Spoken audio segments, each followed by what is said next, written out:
Bonjour à tous et bienvenue dans Destination Bonheur. Une idée souvent admise est qu'un verger nécessite d'être taillé chaque année pour être vigoureux, productif et en bonne santé. Dans cette vidéo, j'aimerais vous montrer que non seulement il est possible de conduire un verger sans tailler, mais qu'en plus le verger est tout aussi vigoureux, productif et il ne s'en porte que mieux. Et cerise sur le gâteau, ça demande beaucoup moins d'efforts. Je vous montre ça.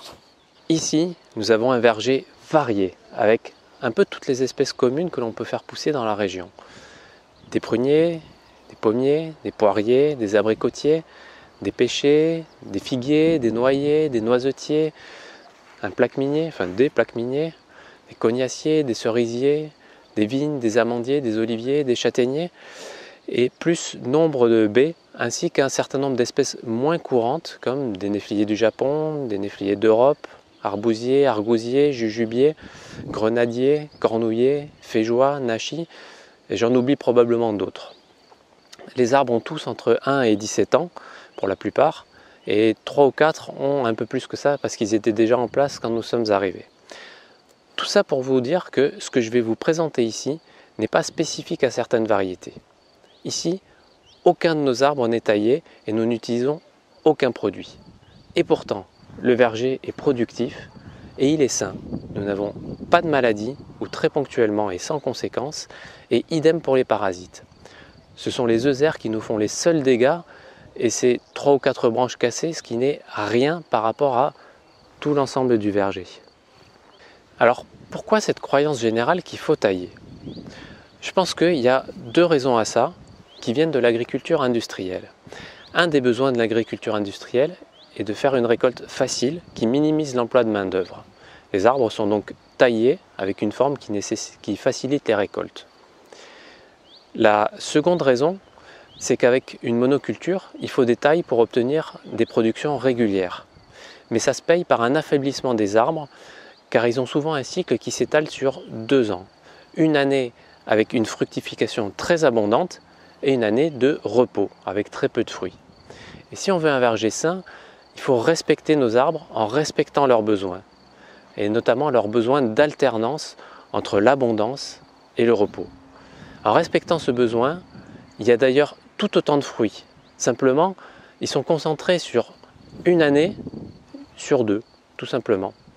Et il est tout à fait possible d'avoir une production régulière en respectant ce cycle, simplement en plantant plusieurs variétés de chaque espèce. Par exemple, ici, pour les pommiers, nous avons des choupettes, des Fuji, des pâtes de loup, des winter banana, Everest, Juliette, Chanteclair, Ariane, Rainette de Brive, Museau de Lièvre, Ambre, Granny Smith, Gala et j'en oublie encore d'autres. Donc on ne manque jamais de pommes, car certains de nos arbres sont au repos, tandis que d'autres sont dans leur période d'abondance. Et c'est la même chose avec tous nos arbres fruitiers. Mais il y a encore d'autres raisons pour ne pas tailler. Dans la nature, il y a toujours une raison à la forme d'un arbre, même si on ne la connaît pas forcément. Et si un arbre pousse d'une façon donnée, c'est parce que c'est la meilleure façon pour lui. Je vous donne un exemple avec notre pommier choupette. L'année après sa plantation, une zézère lui a grignoté une branche qui s'est cassée et l'arbre s'est retrouvé déséquilibré.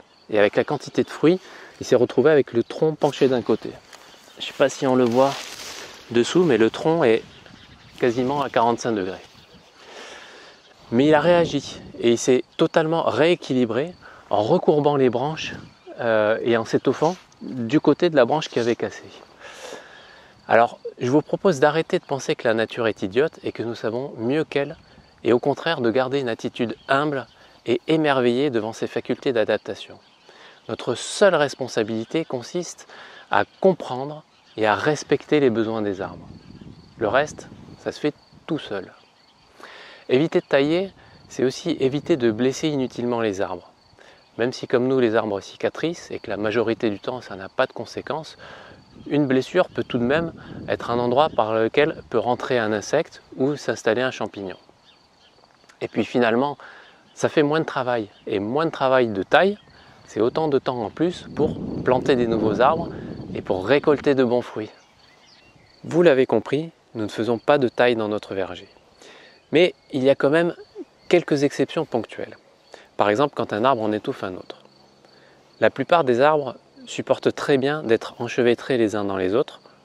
C'est comme dans une forêt. Mais un figuier, par exemple, a besoin de beaucoup de soleil pour fructifier et il peut faire une ombre trop dense pour la plupart des autres arbres. Dans ce cas, on peut tailler un arbre pour en sauvegarder un autre. Il y a également le moment de la plantation. On peut réduire un peu le feuillage afin que l'arbre puisse y consacrer moins d'énergie et investir le maximum d'énergie dans un bon enracinement. Et on peut se servir de ce qu'on a taillé ensuite pour en faire des boutures et le multiplier. Enfin, quand un vieil arbre périclite, on peut aussi tenter un recépage. Et il est apparemment fréquent de voir l'arbre repartir. Nous n'avons pas testé encore ici, car aucun de nos arbres n'est assez vieux pour ça. Et enfin, mais il ne s'agit plus vraiment du verger, pour des arbres qui poussent spontanément et qui ne sont pas comestibles, comme le cornouiller sanguin par exemple, nous faisons du recépage pour les utiliser pour la production de biomasse et en faire du paillage. Au final, à part ces quelques exceptions, vous avez tout à gagner à laisser tranquille votre verger et éviter de le tailler. Il sera tout aussi productif, il sera tout aussi vigoureux, sain et sans maladie. Et vous aurez plus de temps pour planter de nouveaux arbres et pour récolter une abondance de fruits délicieux. Si ça vous a plu, pensez à nous mettre un pouce et à vous abonner. Et je vous souhaite le bonheur d'avoir un verger gourmand et abondant. Et je vous dis à très bientôt!